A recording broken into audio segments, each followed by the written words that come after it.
Hello बच्चा लोग, कैसे हैं आप सब लोग। वेलकम अगेन बच्चों, वेलकम अगेन आप लोगों का एबोटेक इंस्टीट्यूट के चैनल में। और मैं आपकी उस्मा मैम आप लोगों को आज पार्ट 3 हम लोगों ने इससे पहले ऑलरेडी बच्चों 1 पार्ट एंड पार्ट 2 को हमने ऑलरेडी एक्सप्लेन कर लिया था। और आज हमारी पार्ट 3 का जिसका नाम है 1 पर्सन 1 वोट एंड 1 वैल्यू। जो बच्चे आज क्लास में नए हैं उनके लिए बता देती हूँ मैं कि बच्चों हम लोगों ने ऑलरेडी सिविक्स का chapter 1 what democracy and why democracy हम लोगों ने ऑलरेडी स्टार्ट कर दिया था। स्टार्ट करने के बाद हम लोगों ने इसके पार्ट 1 पार्ट 2 कंप्लीट कर लिया था। पार्ट 1 में और पार्ट 2 में हमने डेमोक्रेटिक कंट्री के कौन कौन से फीचर्स होते या फिर डेमोक्रेसी के कौन कौन से फीचर्स थे, 2 फीचर्स हम लोगों ने अच्छे से डिस्कस कर लिया है। आज जो करना है हमें पार्ट 3 करना है जिसमें हमें 3rd फीचर करना है। और 3rd फीचर का नाम क्या है बच्चों? 1 पर्सन 1 वोट एंड 1 वैल्यू। मैंने आप लोगों को लास्ट क्लास बच्चों एक एग्जाम्पल के थ्रू समझाया था, अगर आप लोगों को याद होगा तो। एग्जाम्पल के थ्रू मैंने बताया था कि एक क्लास मॉनिटर के बारे में। तो आई होप सो आप लोगों को वो एग्जाम्पल काफ़ी बढ़िया तरीके से समझ में आया होगा। तो अब इसके लिए 1 person 1 vote 1 value, democratic country या डेमोक्रेसी ये बोलता है पहला 1 पर्सन, हर एक इंसान को वोट देने का अधिकार है। हर एक इंसान को वोट देने का अधिकार है, चाहे वो पर्सन अमीर हो चाहे वो पर्सन गरीब हो, सबके पास वोट देने का अधिकार है। तो हर एक इंसान के पास 1 पर्सन, हर एक इंसान के पास एक क्या है? वोट है। और वो जो वोट है उस वोट की उसकी क्या है? वैल्यू है। इसका मतलब कि अगर एक गरीब इंसान के पास वोटिंग राइट है और एक अमीर इंसान के पास वोटिंग राइट है तो दोनों का दर्जा बराबर है, दोनों के वोट की अहमियत क्या है? क्लास बराबर है। तो हम लोगों को class basically 1 person 1 vote and 1 value में यही समझना है कि डेमोक्रेसी यही बोलता है कि भैया हर एक इंसान को वोट देने का अधिकार है, और चाहे वो अमीर हो गरीब हो, चाहे वो लड़का हो लड़की हो, जेंडर डिस्क्रिमिनेशन भी नहीं चाहिए उस जगह पर, उन सब की वोट की कीमत क्या है? बराबर है। अब इसको हम एक एग्जाम्पल लेकर समझते हैं क्लास। जैसे कि अगर क्लास मॉनिटर को चूज़ करना है तो टीचर्स क्या करेगी? पूरे क्लास स्टूडेंट्स को, जितने भी क्लास में बच्चे हैं 50 बच्चे, उन 50 के 50 बच्चों को वोटिंग राइट का अधिकार दे दिया जाएगा। अब उस क्लास में कुछ बच्चे अमीर फैमिली के होंगे और कुछ बच्चे गरीब फैमिली के होंगे, तो उन सब की वोट ये मायने नहीं रखता चाहे वो अमीर फैमिली से आते हो चाहे वो गरीब फैमिली से आते होंगे, ये मायने बिल्कुल भी नहीं रखता है क्लास। बस एक चीज़ मायने रखती है क्या? कि उन दोनों के द्वारा की गई वोटिंग की अहमियत क्या है? बराबर है, उन दोनों की कीमत बराबर है। तो ऐसे ही सबको इक्वल चांस दिया जाएगा, सबको वोटिंग देने का अधिकार है और सबके वोट की वैल्यू होगी, बराबर वैल्यू होगी। कोई ये नहीं कि भाई अमीर वोट है तो उसकी वोट की वैल्यू ज़्यादा है और इसकी वोट की वैल्यू कम है। तो ऐसे हमने एग्जाम्पल लेके समझा। चलो अब देखते हैं ऐसे कौन कौन से ऐसे देश हैं जो इस 3rd फीचर को फॉलो कर रहे हैं या फिर नहीं कर रहे हैं। पढ़ते हैं क्लास।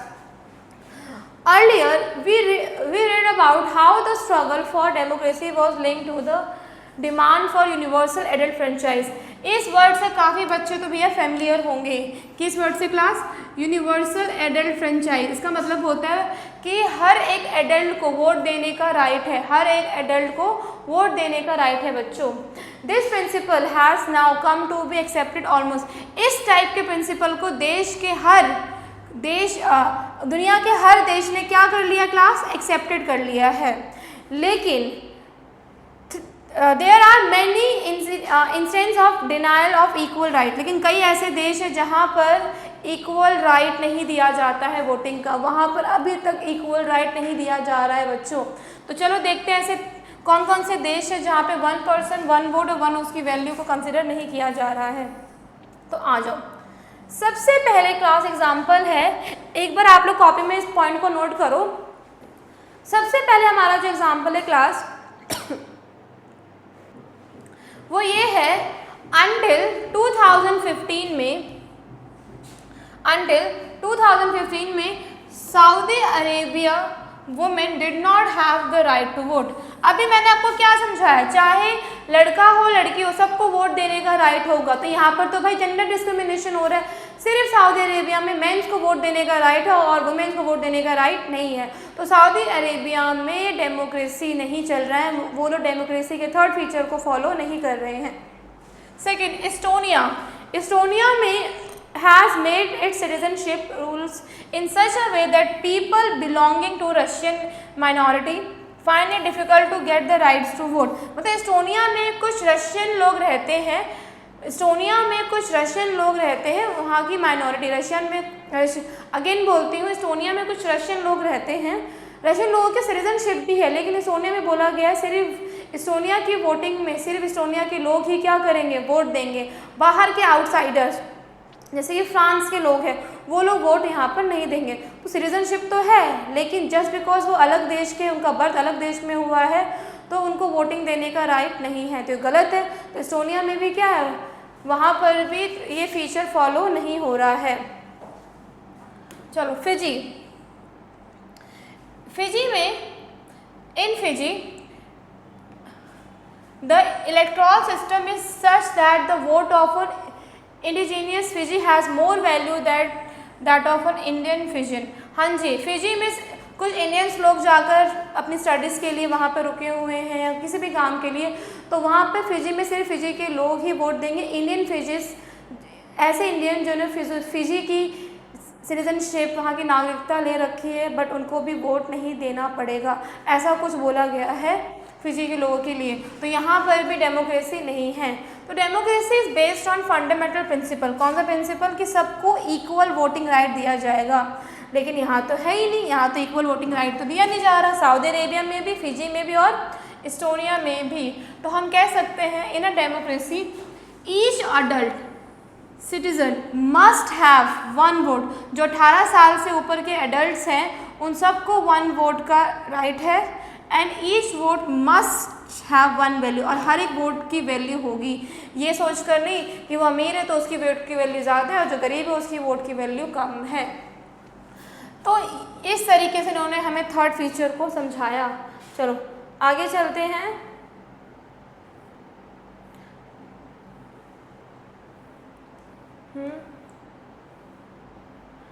अब हमारा आ रहा है क्लास जिसका नाम है fourth feature, rule of law and respect for rights. Fourth feature हमारा आ गया है, पढ़ते हैं उसको। This one is very important, please note करो आप। फोर्थ फीचर है हमारा, फीचर नंबर कौन सा है बच्चों? Fourth, rule of law and respect for rights. इसको नोट डाउन करो स्टूडेंट्स जल्दी से। हाँ जी बच्चों, अब हमें आगे पढ़ना है rule of law and respect for rights. Class fourth feature उन्होंने ये बोला है कि रूल ऑफ लॉ, लॉ सभी के लिए बराबर है। लॉ से सभी के लिए, इवन प्रेसिडेंट भी लॉ के नीचे आता है। रूल सभी के लिए बराबर है, प्रेसिडेंट भी रूल को फॉलो करेगा, किसी एक के लिए रूल चेंज नहीं होगा, रूल सभी के लिए बराबर है। और सेकंड, रिस्पेक्ट फॉर राइट्स। अगर डेमोक्रेसी ने सभी को अधिकार दिए हैं तो उनके अधिकारों की रक्षा करना भी किसकी जिम्मेदारी है? गवर्नमेंट की जिम्मेदारी है। तो चलो फोर्थ फीचर हम स्टार्ट करते हैं। इसका एग्जांपल लेते हैं। एग्जांपल ये है कि अगर क्लास टीचर ने सभी के लिए रूल्स बनाए हैं तो वो सारे रूल्स सारी क्लास के लिए इम्पॉर्टेंट है। ऐसा नहीं है कि भैया वो एक बच्चा है क्लास में जिसके फादर क्या करते हैं, डोनेशन देते हैं, चैरिटी देते हैं स्कूल को, तो उसके लिए रूल नहीं है, इसके लिए कोई भी रूल फॉलो नहीं होगा। सब लोग अगर कैंटीन से सब लोग घर का खाना खाएंगे तो वो बच्चा सिर्फ कैंटीन से खाना खाएगा। तो रूल सभी के लिए बराबर होंगे, चाहे आप किसी के भी बेटे क्यों ना हो, डजंट मैटर, मैटर ही नहीं करता इस चीज़ के लिए। और सभी के अधिकारों की रक्षा करना भी गवर्नमेंट के हाथों में, डेमोक्रेसी के हाथों में है। चलो इसको पढ़ते हैं हम लोग। जिम्बाब्वे का एग्जाम्पल लेके चलते हैं क्लास। जिम्बाब्वे है क्या? जिम्बाब्वे बेसिकली हमारे साउथ अफ्रीका का एक देश है, साउथ अफ्रीका का एक कंट्री है। साउथ अफ्रीका के अंदर एक कंट्री, इसका नाम क्या है? Zimbabwe. Zimbabwe attain independence from white minority. Zimbabwe को वाइट माइनॉरिटी से इंडिपेंडेंस कब मिला? 1980 में। Since then the country has been ruled by ZANU-PF। वहाँ पर एक पार्टी थी जिसका नाम क्या था, ZNU-PF, the party that lead the freedom struggle. इस पार्टी ने मिलकर ही काफ़ी ज़्यादा स्ट्रगल किया लोगों की आज़ादी के लिए, और इस पार्टी के लीडर का नाम क्या है, Robert Mugabe. Rule the country, इसी पार्टी के लीडर ने काफ़ी सालों तक जिम्बाब्वे में रूल किया। इलेक्शंस वर हेल्ड रेगुलरली, वहाँ पे इलेक्शन हर रेगुलरली होते थे, इलेक्शंस की कोई दिक्कत नहीं होती थी क्लास, ठीक है। इलेक्शन एंड ऑलवेज, जब भी इलेक्शंस होते तो ZNU-PF की पार्टी क्या करती, हमेशा जीतती, और ऐसे ऐसे, ठीक है। President Mugabe was popular but also use unfair practice in election. Yes, president Mugabe जीतने के लिए हर गलत तरीके अपनाता, वो हर गलत तरीके। Over the year his government change the constitution, कुछ सालों में उन्होंने कॉन्स्टिट्यूशन को ही चेंज कर दिया। Several time to increase the power of the president, कभी कभार तो भाई प्रेसिडेंट की पावर को ही बढ़ा दिया जो कॉन्स्टिट्यूशन में है नहीं, और अपने आप ही उसने क्या कर दिया, अपनी पावर बढ़ा दी। ऐसा थोड़ी हो सकता है। और आप लोगों को पता है कॉन्स्टिट्यूशन में आप रूल चेंज कर सकते हो, लेकिन जो बेसिक स्ट्रक्चर है उसको आप नहीं हिला सकते हो। कॉन्स्टिट्यूशन में यही होता है कि भैया आप थोड़े बहुत रूल अमेंडमेंट प्रोविजन को चेंज कर सकते हो, लेकिन उसका बेसिक स्ट्रक्चर आप नहीं हिला सकते हो। एंड मेक हिम, तो उसने अपनी पावर बढ़ा दी और अपने आप को लेस अकाउंटेबल मतलब कि जिम्बाब्वे में कुछ भी होगा तो वो जवाबदेही नहीं होगा, कोई उससे आकर नहीं पूछेगा कि भाई ये देश में क्या चल रहा है, इसको ठीक करो ना, नहीं होगा। तो इससे एक एग्जाम्पल मैं आपको समझाती हूँ, बहुत ही अच्छा एग्जाम्पल है क्लास अभी का, जो अभी क्या हो रहा है नेपाल में रिसेंटली आप लोगों को पता है क्या हो रहा है नेपाल में। अभी बेसिकली यही हो रहा है क्लास कि नेपाल के जो प्रेसिडेंट, जो PM थे, जिसका नाम था, मुझे नाम याद नहीं आ रहा है, आई थिंक कपिल, एक मिनट, मैं इस चीज़ को ना भी बाद में समझाऊंगी, मुझे भी नाम याद नहीं आ रहा है। नेपाल में कौन सा इंसिडेंट हुआ मैं भी क्लास के बाद समझाती हूँ आपको, पहले ये लोग पढ़ लेते हैं, बहुत अच्छा एग्जाम्पल है, इसकी जस्ट बात समझाती हूँ, ठीक है। उसने अपने आप को कम, लेस अकाउंटेबल, मतलब कि देश में कुछ भी होगा वो जवाबदेही नहीं होगा, आप चीखते रहो चिल्लाते रहो मैटर नहीं करेगा। हाँ, अपोजिशन पार्टी वर्कर्स वर हरास्ड, जो उसकी अपोजिशन पार्टी अगर कोई आता इलेक्शन लड़ने तो उसको हरास किया जाता, एंड देन मीटिंग डिस्टर्ब, उनकी मीटिंग को डिस्टर्ब किया जाता। पब्लिक ने प्रोटेस्ट भी किया, काफ़ी ज़्यादा डेमोन्स्ट्रेशन, सड़कों पे आकर नारेबाजी भी करी, ठीक है। लेकिन गवर्नमेंट ने क्या, उनको क्या डिक्लेयर कर दिया, इलीगल, और लोगों को मारना शुरू कर दिया वहाँ के।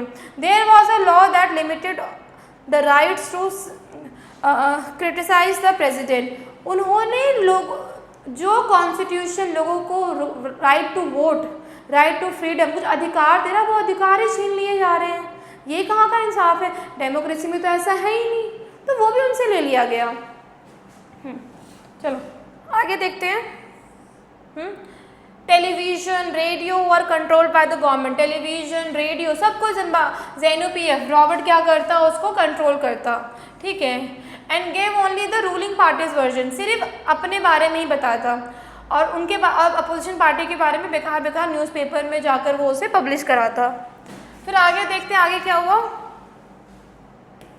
मज़ा आ रहा है ना बच्चों क्लास में, कितनी सारी चीज़ें यार, I love civics, seriously civics को पढ़ना बहुत अच्छा लगता है, क्योंकि बहुत सारी चीज़ें हम रिलेट करते हैं, बहुत अपने देश के बारे में भी पढ़ते हैं और बाहर के देशों के बारे में पढ़ते हैं कि वहाँ पर भी कैसा हो रहा है।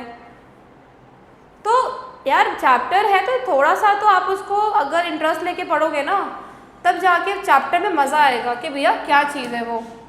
चलो, वहाँ के जर्नलिस्ट को भी हरास किया जाता था कि भैया कुछ भी पब्लिश नहीं करना मेरे बारे में, रॉबर्ट के बारे में कुछ भी गलत पब्लिश नहीं होना चाहिए, वरना वो लोग भाई जर्नलिस्ट को बहुत हरास करते थे। तो गवर्नमेंट इग्नोर्ड सम कोर्ट जजमेंट, गवर्नमेंट ने बल्कि कोर्ट के जजमेंट को भी इग्नोर किया। भाई ये कहाँ से होने लग गया, that went against it and pressurise जजेस को भी प्रेशर करते थे कि भैया हमारे फेवर में होना चाहिए, जो भी तुम लोग डिसीजन लोगे हमारे फेवर में होना चाहिए, हम नहीं जानते, वरना उनको भी हरासमेंट करते थे। तो ये कहाँ का है, ऐसा थोड़ी होता है। He was force out of office in 2017, और उनको धमकी भी देते थे कि भैया हम तुम्हें इस पोस्ट से क्या कर देंगे, बाहर निकाल देंगे। तो बेसिकली क्लास जिम्बाब्वे ने एक एग्जाम्पल सेट किया कि क्या हमने अभी क्या पढ़ा क्लास, कि लॉ से ऊपर प्रेसिडेंट भी नहीं है, यहाँ तो प्रेसिडेंट ही लॉ चेंज कर रहा है। और लोगों के अधिकार को प्रोटेक्ट भी किसको करना चाहिए, प्रेसिडेंट को ही।